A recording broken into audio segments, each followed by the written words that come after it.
नमस्कार, आप देख रहे हैं स्पेशल रिपोर्ट न्यूज रूम से। आपके साथ मैं हूं अंजना ओम कश्यप। प्रधानमंत्री नरेंद्र मोदी आज देश की अर्थव्यवस्था पर बोल रहे थे। मौका था सीआईआई की 125वीं सालगिरह का।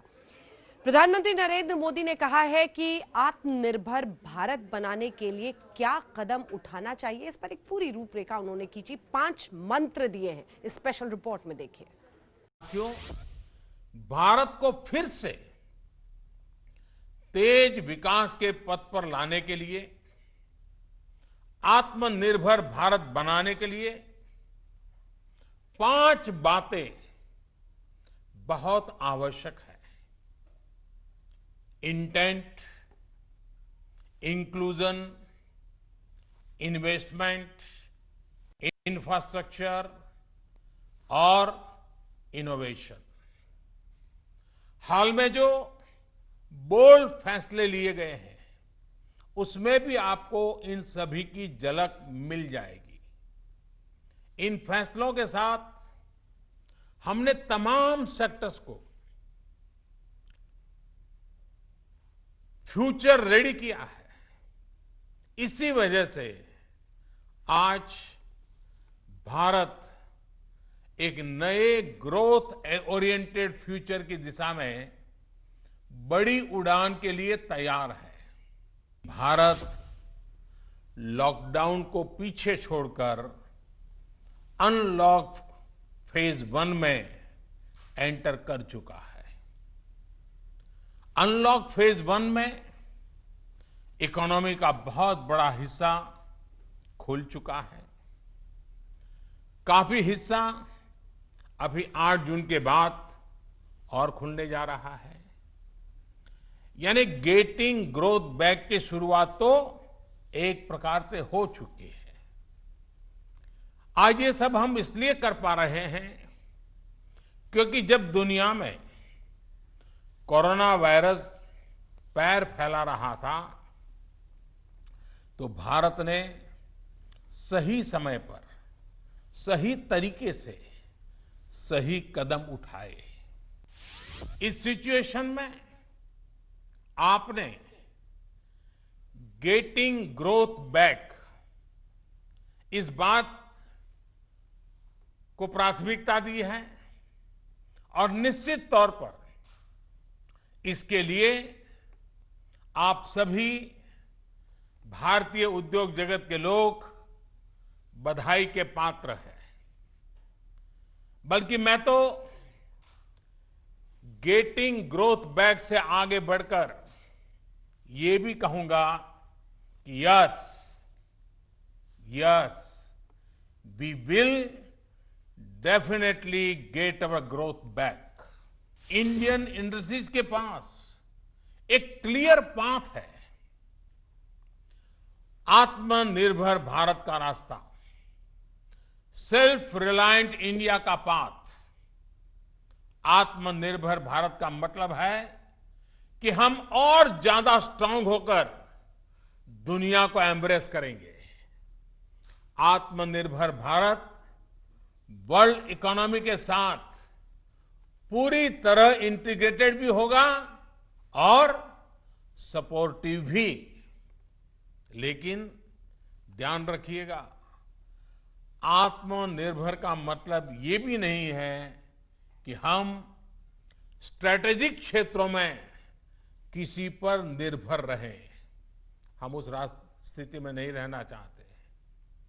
It is about creating strong enterprise in India, enterprises that can become global forces. It is about generating employment. It is about empowering our people to come out and create solutions that can define the future of our country. आपको industry को, अपने market को globally expand करने में मदद करना है।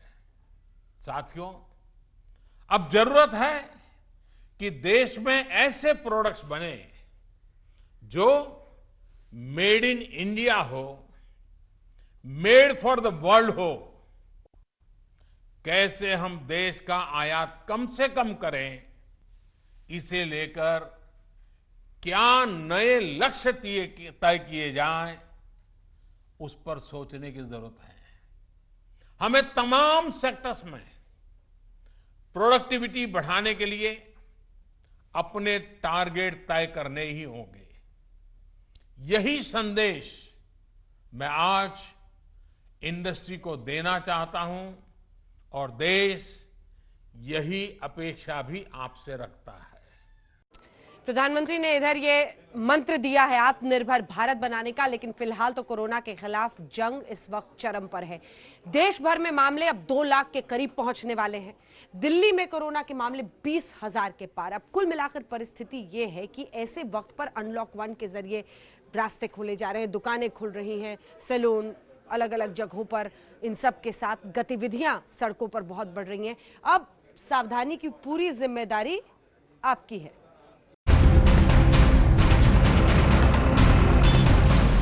हम परमानेंटली जिंदगी में लॉकडाउन नहीं कर सकते, सब कुछ बंद करके नहीं रहा जा सकता। आज कोई ये नहीं कह सकता कि 1 महीना लॉकडाउन और कर लो तो कोरोना ठीक हो जाएगा, या 2 महीना लॉकडाउन और कर लो तो कोरोना ठीक हो जाएगा। कोरोना रहेगा।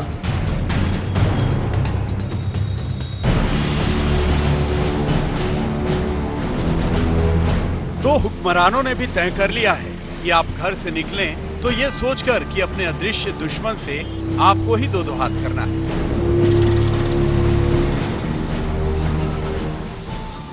क्योंकि अनलॉक 1 में तमाम पाबंदियों के ताले खुल गए हैं और जिंदगी बचाना अब सिर्फ आपके हाथ में है।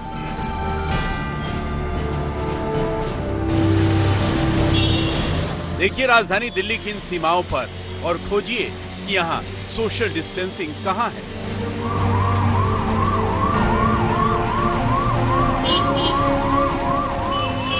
अनलॉक 1 का फरमान आया कि अब सारी पाबंदियां करीब करीब खत्म हो गई हैं। बाजार शुरू, दफ्तर शुरू, कारोबार शुरू। लेकिन दिल्ली की सीमाएं लॉक हो गईं। नोएडा और गाजियाबाद से दिल्ली को जाने आने वाले रास्ते पैक हो गए। गाड़ियों की लंबी कतारें लग गईं। गाजीपुर बॉर्डर आप देखिए कि पुलिस ने यहाँ पर सील किया हुआ है। सिर्फ एसेंशियल सर्विसेज की गाड़ियां ही अंदर जा पा रही है और ऐसे में पीछे तक आप देख सकते हैं कि कितना लंबा यहाँ पर जाम लग गया है। दिल्ली पुलिस यहाँ मौके पर मौजूद है और सिर्फ उन्हीं लोगों को अंदर जाने दिया जा रहा है जिनके पास अधिकृत पास है या फिर जो एसेंशियल सर्विसेज से जुड़े हुए हैं। इस वक्त हम दिल्ली नोएडा बॉर्डर पर मौजूद है और यहाँ पर आप देखिए लगातार जो है पुलिस यहाँ पर चेकिंग कर रही है, क्योंकि एक तरह से बॉर्डर सील है और जो भी नोएडा से गाड़ी आ रही है उनकी चेकिंग की जा रही है। जिनके पास एसेंशियल सर्विसेज से जो जुड़ी हैं सिर्फ उन्हीं को अलाउ किया जा रहा है, बाकियों को अलाउ नहीं किया जा रहा है। ये व्यवस्था जो है ये अनलॉक 1 से ही शुरू हुई, जब मुख्यमंत्री केजरीवाल ने भी ऐलान कर दिया था कि 1 हफ्ते के लिए बॉर्डर सील रहेंगे, क्योंकि दिल्ली में कोरोना के केसेस लगातार बढ़ रहे हैं और ऐसे में 20,000 से ज्यादा आंकड़ा पार हो चुका है और ऐसे में जाहिर तौर पर अस्पतालों में भी ये कहा जा सकता है कि उतनी फैसिलिटी नहीं है। 2 जून की सुबह 2 जून की रोटी के लिए जब लोग दिल्ली हरियाणा से निकले तो सीमाएं खुली हुई थी। आराम से लोग आ जा रहे थे, कहीं कोई रोक टोक नहीं। आज दिल्ली का अनलॉक डे 2 है और इस वक्त हम मौजूद हैं दिल्ली गुरुग्राम बॉर्डर पे। अब तस्वीरें आप देख सकते हैं। कल दिल्ली सरकार ने ये बोला था कि आने वाले 7 दिन के लिए दिल्ली से सटे सारे बॉर्डर्स सील कर दिए जाएंगे, पर तस्वीरें आप देख सकते हैं ये बयान करती हैं कि अभी यहाँ पे कोई बॉर्डर सील करने नहीं गया। ये सबसे बिजिएस्ट इलाका है जो दिल्ली और हरियाणा को कनेक्ट करता है। ये गुरुग्राम बॉर्डर है जहाँ पे तमाम आईटी कंपनीज है और हजारों लोग यहाँ पे दिन भर दिल्ली से ट्रैवल करते हैं। लेकिन हालात अभी यहाँ पे ये है कि कोई बैरियर्स नहीं है, पुलिस फोर्स यहाँ खड़ी है, बैरियर्स लगे हुए हैं, लेकिन आप देख सकते हैं फ्री फ्लो ऑफ व्हीकल्स है। यहाँ पे व्हीकल्स को रोका नहीं जा रहा। सुबह तक पुलिस यही कह रही थी कि उन्हें बॉर्डर सील करने का अब तक फरमान नहीं मिला था, लेकिन जैसे ही फरमान मिला बॉर्डर पैक हो गया और लोग जाम में पिस कर रह गए।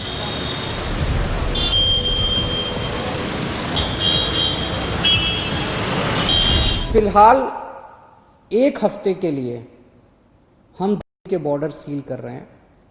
एसेंशियल सर्विसेज जारी रहेंगी। सरकारी ऑफिसर्स जो हैं वो आई कार्ड के बेसिस पे आ जा सकेंगे, पास लेकर आया जाया जा सकेगा।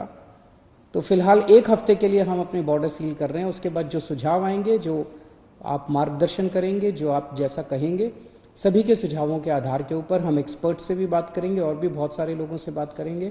उसके आधार पर अगले हफ्ते फिर इसके बारे में एक ठोस निर्णय ले पाएंगे। केजरीवाल सरकार ने तो केंद्र सरकार के उल्टा चलना होता है। जब एमएचए ने कहा कि रोक लगाओ, इन्होंने खोल दिया। अब एमएचए ने कहा है कि खोल दो, तो इन्होंने रोक लगा दी। इनका एजेंडा तो दूसरा है, राजनीतिक है। सोशल डिस्टेंसिंग की धज्जियां उड़ाती लापरवाही भरी ये तस्वीरें उस वक्त आ रही हैं जब देश में कोरोना संक्रमण के आंकड़े 2 लाख के करीब पहुंच रहे हैं और दिल्ली में भी कोरोना मरीजों की तादाद 20,000 को पार कर चुकी है। ऐसे में भला कैसे होगी कोरोना से जंग? मुनीश शर्मा, ऐश्वर्या, सुशांत मेहरा और दिवांशु के साथ चिराग गोठी, दिल्ली आज तक। इधर दिल्ली के मुख्यमंत्री अरविंद केजरीवाल ने कहा है कि अगर कोरोना का संक्रमण आप पर है और बहुत ज्यादा परेशानी ना हो तो घर में ही आप रहिए और घर में ही इलाज कराइए, अस्पतालों की तरफ मत आइए, क्योंकि अस्पतालों को इस वक्त गंभीर रोगियों के लिए बचा कर रखना है। दूसरी तरफ एक ऐप भी जारी किया है दिल्ली सरकार ने, देखिए।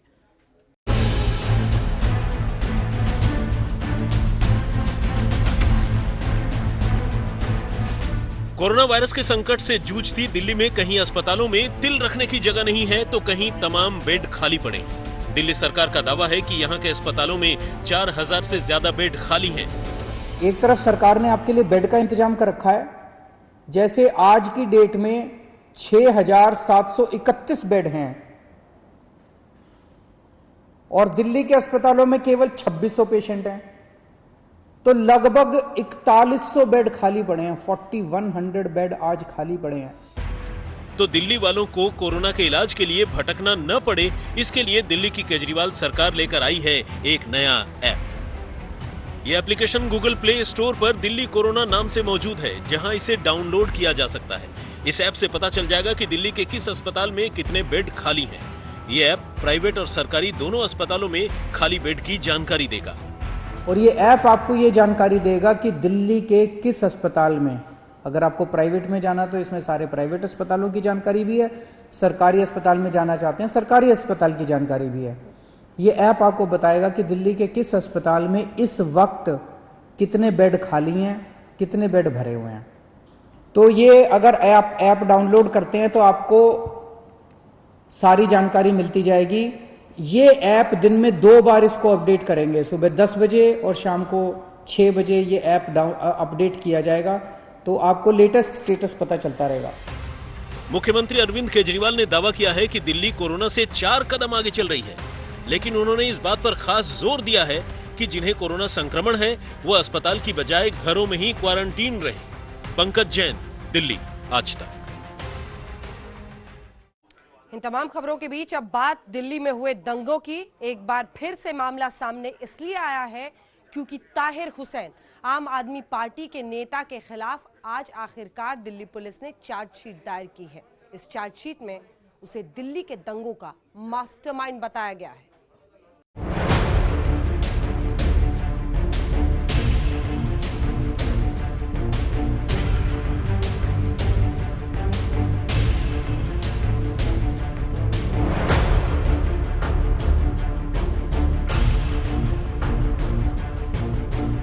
पार्षद ताहिर हुसैन की घर की छत पर मिले इन पेट्रोल बमों ने पहले ही ये साफ कर दिया था कि दिल्ली हिंसा में उसकी बेगुनाही की दलीलों में खास दम नहीं है। ताहिर के घर से ही चांदबाग इलाके में हिंसा का आरोप है और वहीं से पेट्रोल बम फेंके गए। मंगलवार को दिल्ली पुलिस की क्राइम ब्रांच ने कड़कड़डूमा कोर्ट में 1000 पन्नों की जो चार्जशीट दायर की, उसमें भी ताहिर को ही हिंसा का मास्टरमाइंड बताया गया। चार्जशीट के मुताबिक हिंसा के लिए ताहिर ने ही पैसा मुहैया कराया। पुलिस की चार्जशीट में ताहिर की कारगुजारियों का पूरा कच्चा चिट्ठा है। हिंसा के वक्त आरोपी ताहिर हुसैन अपनी छत पर था। हिंसा के लिए उसने 1 करोड़ 30 लाख रुपए खर्च किए थे। हिंसा की पहले से तैयारी थी। डोनाल्ड ट्रंप की दिल्ली यात्रा के दौरान ही हिंसा का ऐसा प्लान बना था। ताहिर ने नागरिकता कानून के खिलाफ प्रदर्शन कर रहे लोगों से भी बात की थी। उसने जेएनयू के पूर्व छात्र उमर खालिद से भी बात की थी। चार्जशीट में ताहिर समेत 15 लोगों के नाम हैं। इनमें ताहिर का भाई शाह आलम भी है। हालांकि ताहिर के वकील कह रहे हैं कि उसके खिलाफ सबूत नहीं है। इनसे पर्सनली कोई भी रिकवरी नहीं हुई है। जो भी रिकवरी है पुलिस दिखा रही है कि इधर से हुई है उधर से हुई है। कोई भी ऐसा स्ट्रॉन्ग एविडेंस नहीं है जो ताहिर हुसैन की इन्वॉल्वमेंट शो करे। और ताहिर हुसैन को एक टारगेट बनाया गया, इसके पीछे पॉलिटिकल इशू है। दिल्ली हिंसा में पुलिस कई चार्जशीट दायर करेगी। बरसों बाद दिल्ली के माथे पर दंगे का दाग लगा है और गुनहगारों को सजा मिले, इसका सबको इंतजार है। दिल्ली से पुनीत शर्मा के साथ आज तक ब्यूरो।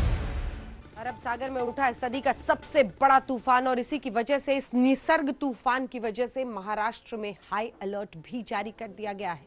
देखिए।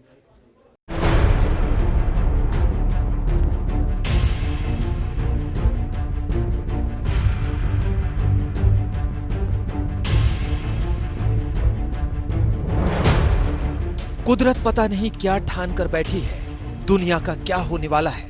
पिछले 5 महीने से कोरोना वायरस लोगों की जिंदगी में ऐसा घुसा है कि निकलने का नाम ही नहीं ले रहा। ऊपर से एक के बाद एक आपदा देश झेल रहा है। लॉकडाउन के पिछले 69 दिनों में दिल्ली 8 बार हिल चुकी है। समझ में नहीं आ रहा आखिर बार बार क्यों आ रहा है भूकंप। पश्चिम बंगाल से लेकर ओडिशा तक सुपर साइक्लोन अम्फान ने सब कुछ तहस नहस कर डाला। टिड्डियों ने भी देश में हमला बोल दिया है और अब फिर से एक और तूफान बर्बादी का शोर सुना सुना कर डरा रहा है। ये कुदरत की माया है, कुदरत ही जाने। लेकिन दहशत में इंसान क्या, जानवर क्या, सब आ गए हैं। आज हम आपको दिखाने जा रहे हैं कि कैसे कोरोना के बीच महाराष्ट्र से लेकर गुजरात तक एक और विकराल तूफान के शोर ने लोगों की नींद उड़ा दी है, सिस्टम को हिला कर रख दिया है। जी हां, अरब सागर में उठ रहे इस महा तूफान का नाम है निसर्ग।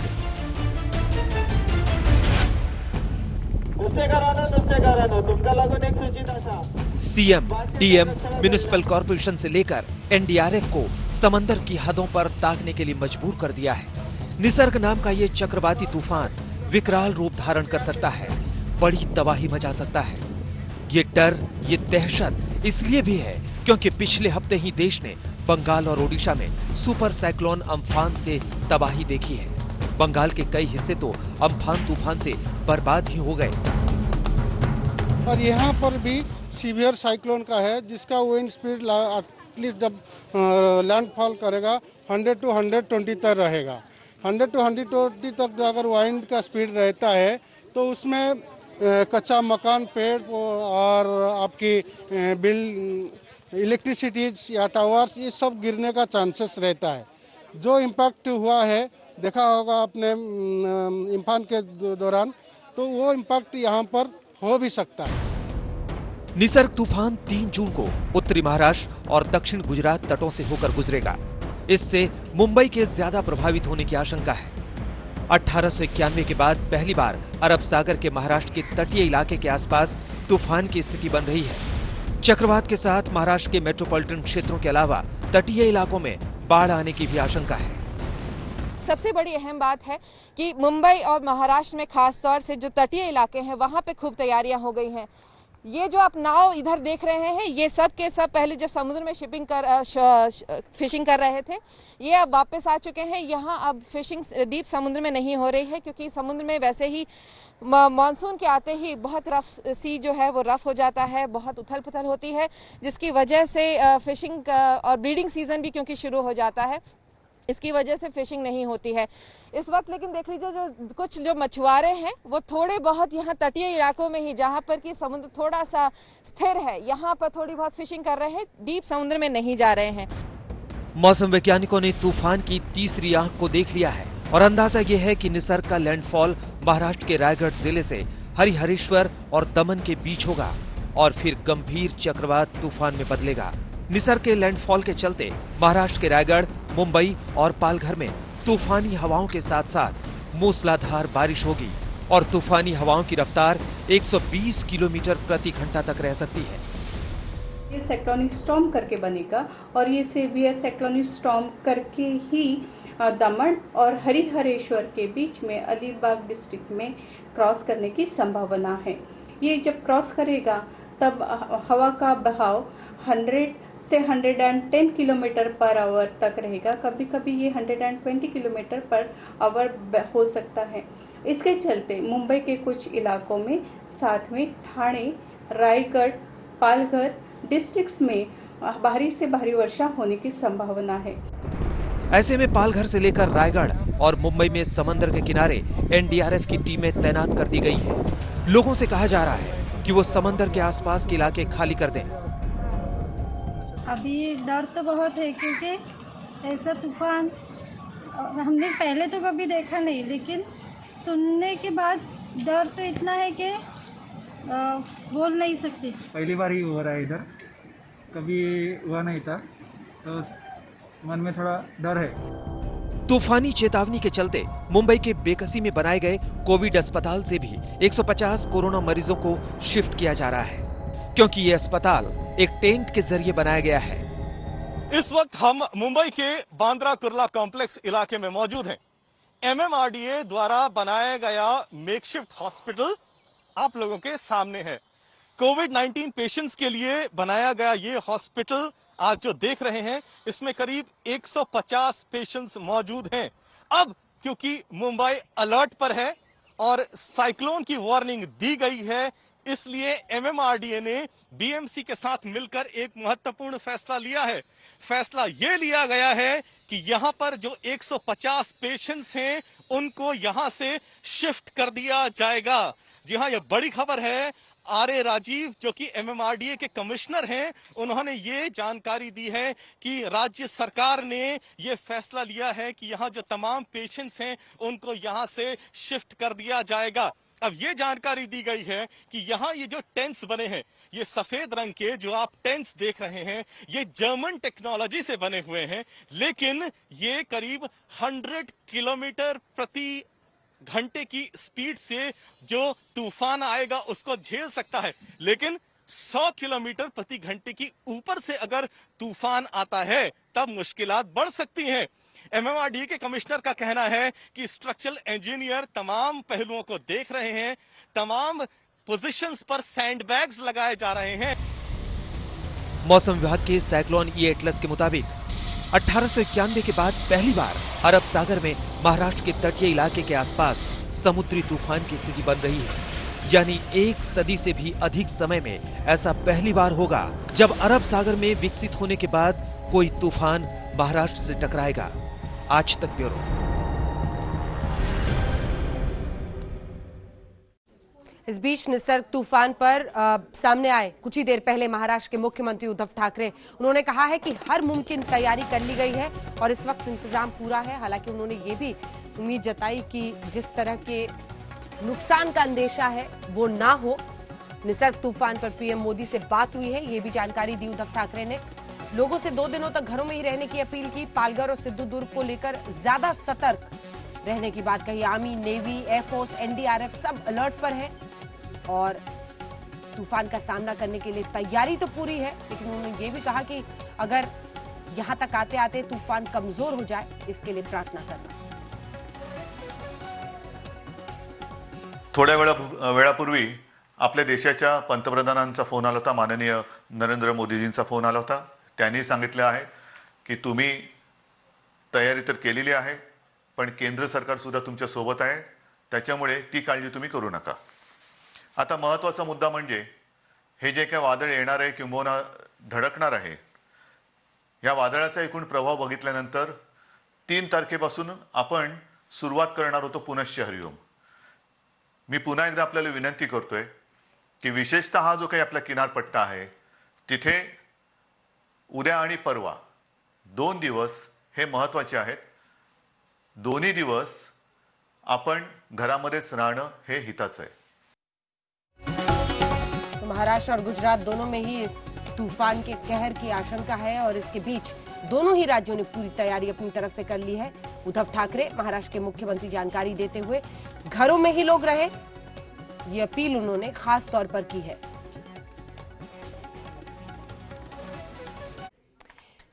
अब आइए आपको दिखाते हैं महाराष्ट्र के बाद वो खतरा जो गुजरात पर मंडरा रहा है।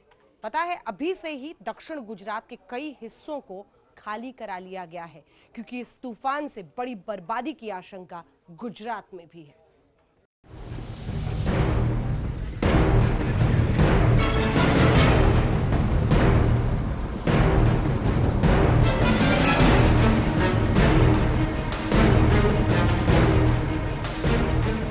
129 साल बाद अरब सागर में खलबली मची है और ऐसी खलबली की तूफान बनकर तबाही मचाने को तैयार खड़ी है। जी हां, निसर्ग तूफान का लैंडफॉल तो अब से कुछ घंटे बाद होगा, लेकिन उसका असर अभी से दिखना शुरू हो गया है। इस तूफान का खतरा गुजरात में भी बड़ा है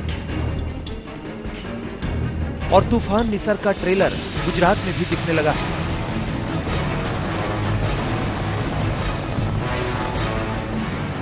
ये गुजरात के खेड़ा की तस्वीरें हैं। आप देख सकते हैं कि यहाँ जोरदार बारिश के साथ तेज हवाएं हिलोरें ले रही हैं। अहमदाबाद में भी बारिश हुई है तो नाडियाड में भी तेज हवाओं के साथ मौसम बदला है।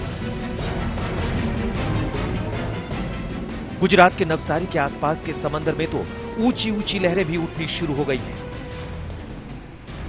प्रशासन ने लोगों को समुद्र तटों से दूर रहने की हिदायत दे दी है। मौसम विभाग की चेतावनी के हिसाब से 2 तारीख की रात से लेकर के 3 तारीख देर रात यानी 4 तारीख सुबह तक इस वावाझोड़ू के यानी कि तूफान का असर नवसारी जिला पर हो, इसकी संभावना है और इसके लिए तकेदारी के भाग रूपे पहले से सावधानी के हिसाब से सभी प्रकार के स्टेप्स ले लिए गए हैं। गुजरात के तटीय इलाके से 20,000 से ज्यादा लोगों को निकाला गया है। एनडीआरएफ की 11 टीमें तैनात कर दी गई हैं, जबकि 5 और टीमों को पंजाब से एयरलिफ्ट करके गुजरात भेजा जा रहा है। साइक्लोन जो कि सीवियर साइक्लोन की कैटेगरी में महाराष्ट्र और गुजरात कोस्ट को इम्पैक्ट करने वाला है, उसकी पूरी तैयारी है। जो एनडीआरएफ की टीमें पहुंचनी थी वो अपने अपने जगह पर पहुंच चुकी हैं और अपना काम शुरू कर चुकी हैं, जैसा कि इवैक्यूएशन और अवेयरनेस ड्राइव। निसर्ग तूफान अगले कुछ घंटों में विकराल रूप ले सकता है। दक्षिणी गुजरात के 5 जिलों सूरत, भरूच, नवसारी, वलसाड और डांग में अलर्ट जारी कर दिया गया है। जो दमन, दादरा, नगर हवेली, वलसाड और नवसारी में 80 to 90 kilometre per hour gusting to 100 kilometre per hour wind होगा। दमन, दादरा, नगर हवेली, वलसाड और नवसारी में।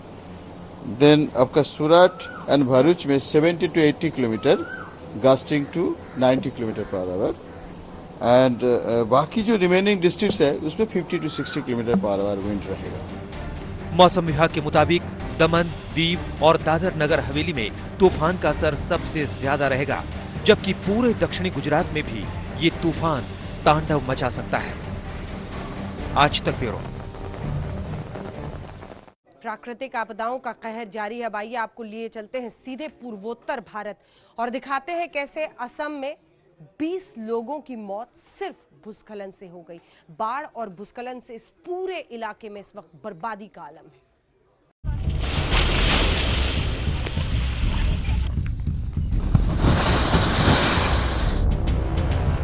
देश में कोरोना के चलते पूर्वोत्तर में भले ही ध्यान कम जा रहा हो, लेकिन असम में इस वक्त एक बड़ी त्रासदी से गुजर रहा है। बीते कई दिनों से असम में भयंकर बारिश के चलते बाढ़ आई हुई है और अब असम के 3 जिलों में मौत का भूस्खलन हुआ है। जी हां, दक्षिण असम के बराक घाटी क्षेत्र में 3 अलग अलग जिलों में भूस्खलन से 20 लोगों की मौत हो गई।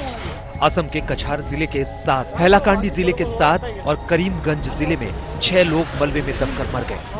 लोगों के घर मकान तबाह बर्बाद हो गए हैं। असम के लोग पहले ही बाढ़ से त्रस्त हैं। यहाँ 4.25 लाख लोग बाढ़ से प्रभावित हुए हैं, जबकि कई लोगों ने राहत शिविरों में शरण लिए हुए हैं। सैकड़ों गांव काल के गाल में समा चुके हैं।